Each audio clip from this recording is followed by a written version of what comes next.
This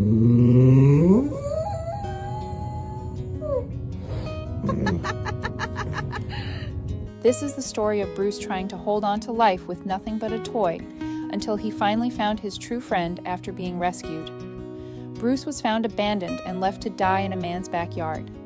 After neighbors reported the situation, an animal rescue organization saved him. He stayed at the shelter for a while, and then a family decided to adopt him, but there was a problem. Bruce didn't behave like a typical dog. He didn't wag his tail, and he showed no interest in toys. After some time, the family decided they wanted a more energetic, playful dog and returned Bruce to the shelter. During this second stay at the shelter, Bruce became even more withdrawn. He didn't react to visitors at all. There was no excitement, no curiosity. It was as if he had already given up on life. When I heard Bruce's story from a friend who worked at the shelter, I wanted to see him. When I met Bruce for the first time, I was shocked. He was exactly as described. Quiet, motionless, with empty eyes. In that moment, he reminded me of myself during a difficult period in my life. I, too, had felt disconnected from the world, with no excitement left inside me. I saw myself in Bruce. That day, I decided to help him. I adopted Bruce. The first days were very hard for him. He barely moved.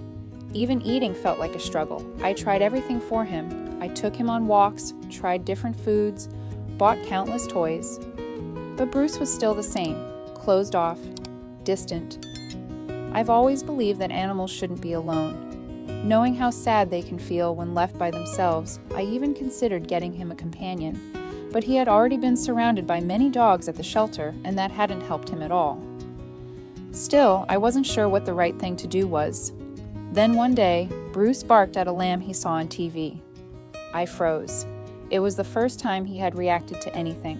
The first thing that came to my mind was buying him a lamb toy.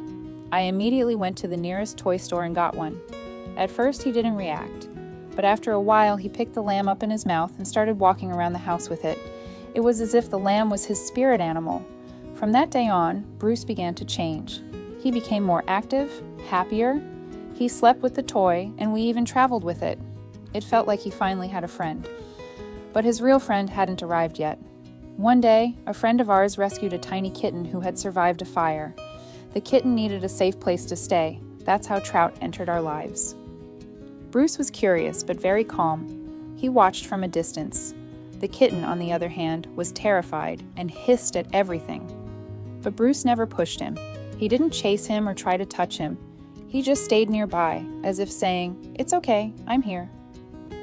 Over time, Trout began to relax. He slowly approached Bruce. I will never forget the first moment their noses touched. From that day on, they became inseparable. Trout started following Bruce everywhere. He lay on him, slept next to him, nudged his head with tiny paws. Bruce never moved. Whenever Bruce walked away, Trout followed immediately, as if afraid to lose him. Bruce still doesn't like being alone. But now, that's no longer a problem, because Trout never allows it. They walk together, sleep together, and wait for each other. Bruce may not have completely forgotten his past, but he no longer carries that weight alone. Now he has a small, purring friend by his side. When I watch them sleeping together, I can truly feel how far Bruce has come. Once, all he had was a toy. Now, he has a real friend. And for a dog who spent most of his life alone, there is nothing more meaningful than that.